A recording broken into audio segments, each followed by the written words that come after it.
la mwenyekiti wetu Tundu Lissu kunusurika kwa risasi 16 Septemba 7 mwaka 2017 ulikuwa ni mpango wa Mungu, na Tundu Lissu ameendelea kuwa ni muujiza unaotembea. Tunafahamu kwamba upande wa pili kuna watawala ambao mdomoni wanamtamka Mungu, lakini kwa matendo yao ya mauaji ya watu, utekaji, kuingilia kazi ya Mungu ya kuamua nani asife, nani afe kwa mipango yake Mungu, kwa kutumia vyombo vya dola kuua watu, na vitabu vyote vitukufu vitakatifu vikizungumza kuhusu dhambi ya kuua, dhambi ya kumwaga damu. Ni dhambi kubwa, na damu ya wasio hatia inalia, inaita, na lazima ipate kisasi cha Mwenyezi Mungu kutokana na damu hiyo.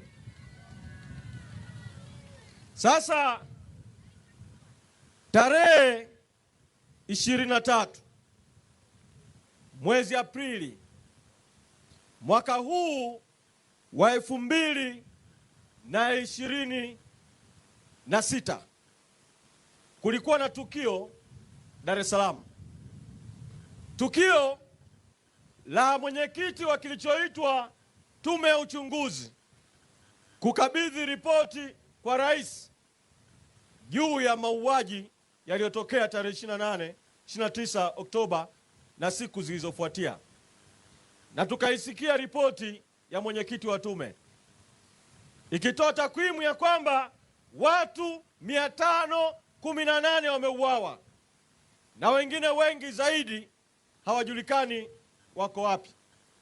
Lakini kwa bahati mbaya sana mzee wetu Chande aliamua vile kutoa taarifa ya uongo juu ya kiwango halisi cha mauaji.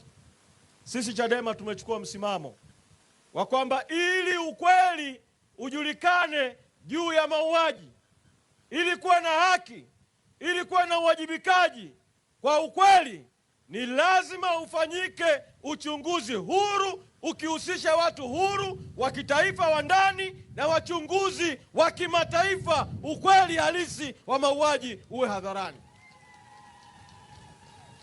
Sasa sisi tuliposema tunataka uchunguzi wa kimataifa, CCM inasema na serikali yao tusikubali watu wa nje kuja kufanya mambo ya ndani ya nchi yetu. Sisi tunawaambia nyinyi hamuaminiki, ni waongo. Tanzania imesaini mikataba ya kimataifa ya Umoja wa Mataifa, ya Umoja wa Afrika, ya Jumuiya ya Madola, ya SADC na mikataba mingine, ambapo mambo yasipokuwa sawa katika nchi, watu wa nje wana haki na wajibu wa kuja, tunataka waje katika nchi yetu. Sasa wao wanasema hayo ni ya kwenu viongozi wa Chadema, wananchi hawataki uchunguzi wa nje. Kasema tuje wa wananchi, tuwaulize wananchi, wangapi mnaunga mkono kwamba ufanyike uchunguzi huru kuhusisha vyombo vya kimataifa, vyombo vya habari. Sasa vyombo vya habari, hiyo ni wananchi wanataka uchunguzi huru. Sasa wananchi pamoja na vidole tupaze sauti kwamba tunataka uchunguzi huru mauaji ya Oktoba. Tunataka uchunguzi huru mauaji ya Oktoba. Sasa wanasema wasiletwe wachunguzi wa kimataifa. Hebu sauti zenu wale ambao mnakubali wachunguzi wa kimataifa, mseme tunataka uchunguzi wa kimataifa. Tunataka uchunguzi wa kimataifa. Tunataka uchunguzi wa kimataifa. Tunataka uchunguzi wa kimataifa. Mimi naamini ukifanyika uchunguzi huru wa kitaifa na wa kimataifa, haraka sana kuna watu watakwenda kushtakiwa kwenye mahakama ya jinai ya ICC kwa mauaji makubwa katika nchi yetu. Sasa Siku ile Samia alipoipokea ripoti au taarifa au hotuba ya Chande, maana taarifa yenyewe kwa ukamilifu wake mpaka sasa imefanywa kuwa siri pamoja na kuwa imeandaliwa kwa kodi za wananchi.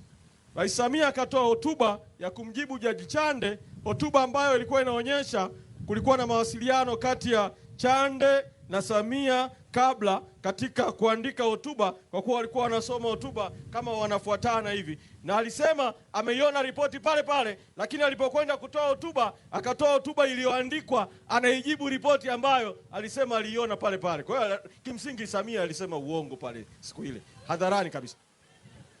Lakini sasa kuna jambo kubwa zaidi. Alipoipokea ile ripoti, mambo makubwa kadhaa nitayazungumza. La kwanza, alisema kwamba kwa kweli kwa mambo yaliyotokea katika nchi yetu tunahitaji au tunaomba Mwenyezi Mungu aweze kuingilia kati, na kwamba tunahitaji tuwe na siku ya maombolezo na tuwe na siku ya maombi. Hiyo ni tarehe 23 mwezi Aprili. Leo ni tarehe ngapi? 21 mwezi Juni. Mmeshaona Samia akiandaa siku ya maombolezo waliouawa. Mmeona siku ya maombolezo? Mmeiona? Kwa hiyo alisema uongo siku ile, si ndio? Hapo akasema kwamba kutakuwa na siku ya maombi ya kuliombea taifa. Mmeshaiona hiyo siku ya maombi ya kuliombea taifa? Mmeiona? Hakuna, si ndio? Sasa akaamua kutumia maneno ya Mwenyezi Mungu, na nitayanukuu maneno ya Mwenyezi Mungu ambayo Samia aliyasema katika hotuba yake siku ile. Kwanza akasema kwamba kwa nyakati kama hizi ambazo ziko kwenye taifa letu, inabidi kwa imani ya Kikristo twende kwenye Biblia. Akasema twende kitabu cha Kumbukumbu za Nyakati sura ya 7 mstari wa 4, na akanukuu aya ifuatayo ambayo na mimi nainukuu: ikiwa watu wangu walioitwa kwa jina langu watajinyenyekesha na kuomba na kuutafuta uso wangu na kuziacha njia zao mbaya, basi nitasikia toka mbinguni na kuwasamehe dhambi yao na kuiponya nchi yao. Maneno mazuri kutoka kwenye Biblia. Lakini hebu tujiulize, hivi Samia Suluhu Hassan hata baada ya mauaji, yeye na wenzake wamejinyenyekesha kwa wananchi na kuambia wananchi tumewakosea na tumekosea? Wameshajinyenyekeza kwamba wataomba, wameshaandaa siku ya maombi na sala walioahidi kuifanya? Hawajafanya, si ndio? Wataziacha njia zao mbaya. Hivi Samia na wenzake wameziacha njia zao mbaya? Wameendelea kukumbatia uongozi walioupata kwa wizi, uporaji wa uchaguzi, udhalimu, ubatili. Bado wameng'ang'ania nafasi ambazo kama wanataka kuacha njia zao mbaya walitakiwa wajiuzulu, uchaguzi ufutwe, turudie tena uchaguzi, watoke kwenye hizo njia mbaya. Badala yake wanaendeleza njia zao mbaya tu za kutumia vyombo vya dola. Mnawasikia sasa wakizungumza, wakiminya haki ya wananchi kuandamana, ambayo ni haki ya kikatiba. Mambo yale yale waliyotenda wakati wa no reforms no election wanayarudia. Bado wanaendelea na njia yao ile ile mbaya ya kumshikilia Tundu Lissu mpaka leo kwa kesi ya uongo ya uhaini. Wanaendelea na njia zao mbaya vile vile. Sasa katika kali kama hiyo, hivi Mwenyezi Mungu atasikia dua zao kutoka mbinguni? Wanazungumza kuhusu uponyaji wa taifa. Hivi Mwenyezi Mungu ataongoza uponyaji wa nchi katika mazingira kama haya? Nataka kusema nini? CCM na serikali yake na viongozi wao, kama alivyosema ndugu yangu mmoja pale, nimekusikia sauti yako ukisema wanamchezea Mungu. Sasa wangapi mnasema wanamchezea Mungu? Make mmoja alisema wanamchezea Mungu, si ndio? Si ndio? Wanamchezea Mungu, si ndio? Sasa mseme wasikie na sauti kabisa, CCM na Samia wanamchezea Mungu. CCM na Samia wanamchezea Mungu. Sasa siku hiyo akatoa na aya ya Qur'an tukufu, na akaitoa kutoka sura Al-Araf ambayo ni sura ya 7 katika Qur'an, aya ya 23. Nitaisoma kama alivyoisema yeye siku ile kutoka katika Qur'an. Wakasema, Mola wetu, tumedhulumu nafsi zetu, na kama hutusamehe na kuturehemu, bila shaka tutakuwa miongoni mwa wenye hasara kubwa kabisa. Sasa hii sura hii ya Qur'ani, ukisoma aya zinazotangulia pale juu, hii ni aya 23.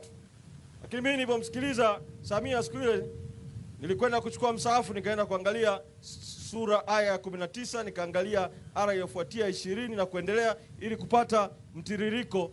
Hivi hii sentensi hii aya inatanguliwa na maneno gani katika Qur'ani? Aya hii imekwenda katika sehemu ambayo inazungumziwa kisa cha Hawa na Adamu, ambao wao walikwenda kufanya jambo katika mti ambao Mwenyezi Mungu aliwakataza.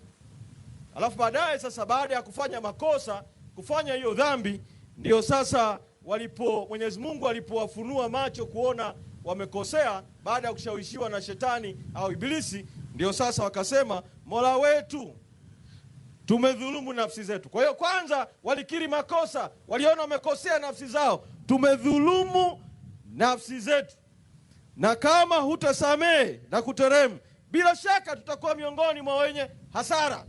Kwa hiyo kwanza waliona wamedhulumu, alafu wakajirudi, wakaomba msamaha. Samia anapita na wenzake huko, na wengine wanaamua kutumia vibaya Qur'ani kutaka kutetea uovu, lakini Samia huyu hataki kukiri kwamba vyombo vya dola vimeua. Badala yake wakamtuma Jaji Chande akatoa ripoti. Upande mmoja wa ripoti umeanza vizuri, unasema vyanzo vya mauaji ni wananchi kudai katiba mpya, wananchi kudai uchaguzi huru na haki, wananchi kudai kwamba viongozi hawawajibiki kwa wananchi, hawawakilishi wananchi, wananchi kudai matatizo ya kijamii, ajira kwa vijana, wananchi kulalamikia ufisadi katika taifa letu. Yote hayo wameyaweka kwenye vyanzo.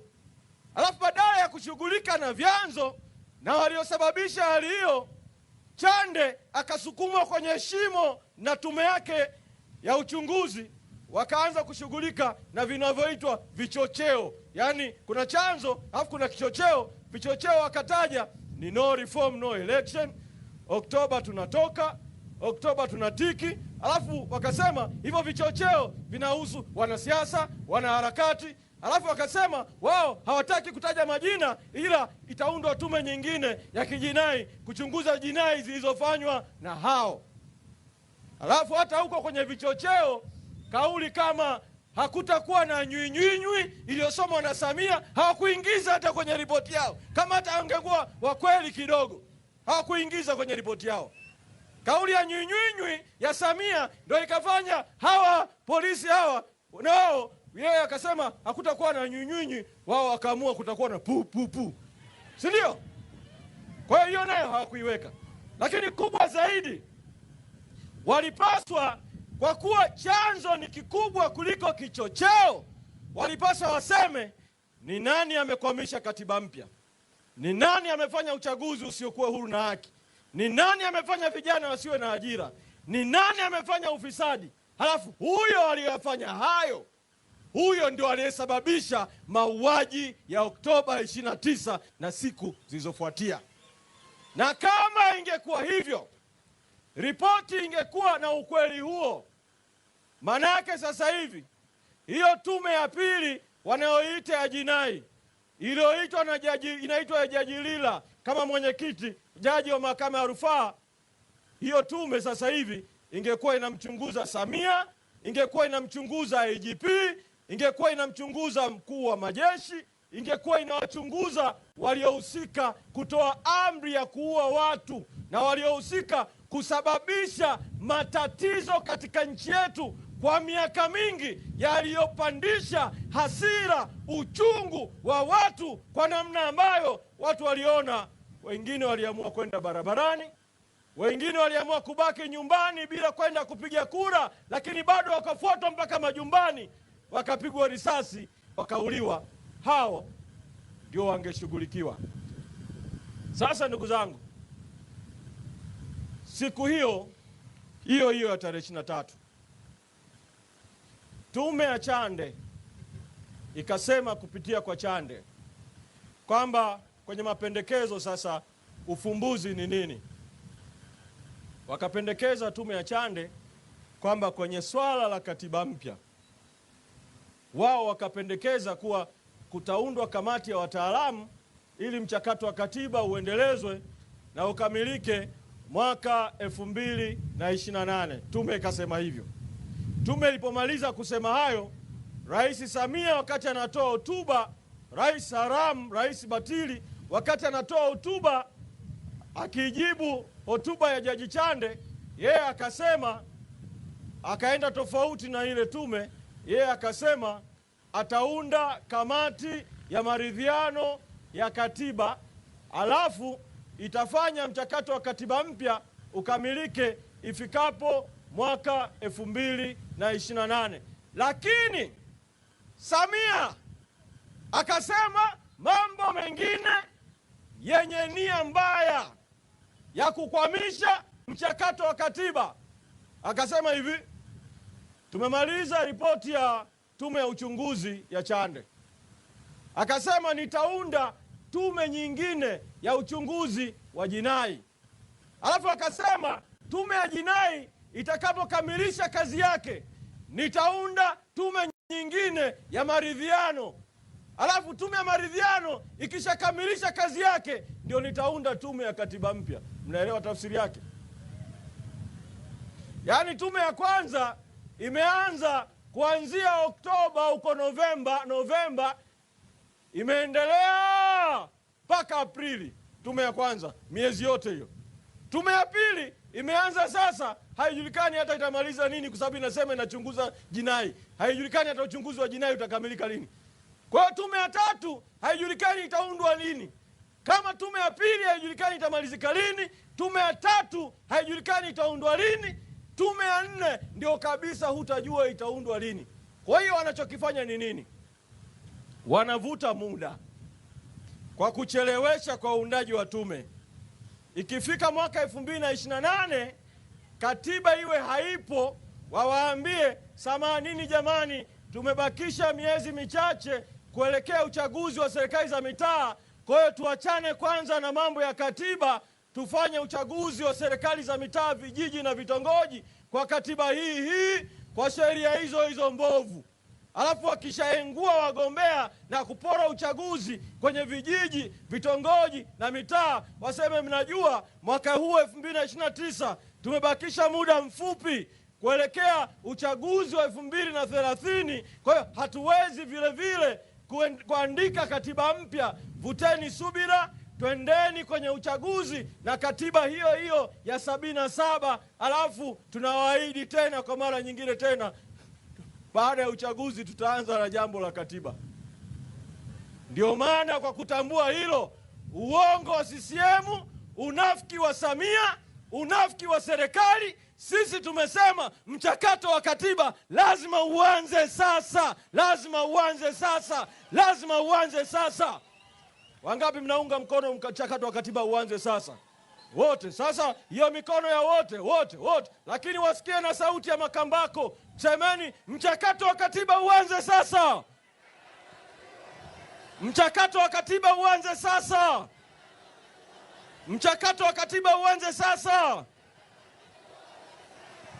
Na kwa kali hiyo, mimi naamini, yani hata hilo bunge lililoko Dodoma lilipaswa lisitishe kila kitu kwanza, mpaka hiyo bajeti inayojadiliwa humo kwenye bunge haramu, batili, katili, dhalimu iingize bajeti ya kuendelea mchakato wa katiba mpya. Huo sisi ndio mradi wetu muhimu kabisa. Kwa hiyo tuseme katiba mpya kwanza.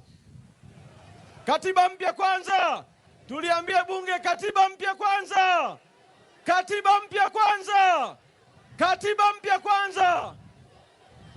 Shukrani. Sasa kiongozi wetu mwenyekiti Tundu Lissu ambaye alikamatwa na kubambikiwa kesi ya uhaini na kesi ya uchochezi kutokana na msimamo wa no reforms, no election, alikuwa anadai reforms, mabadiliko, mageuzi ya kuwezesha uchaguzi huru na haki.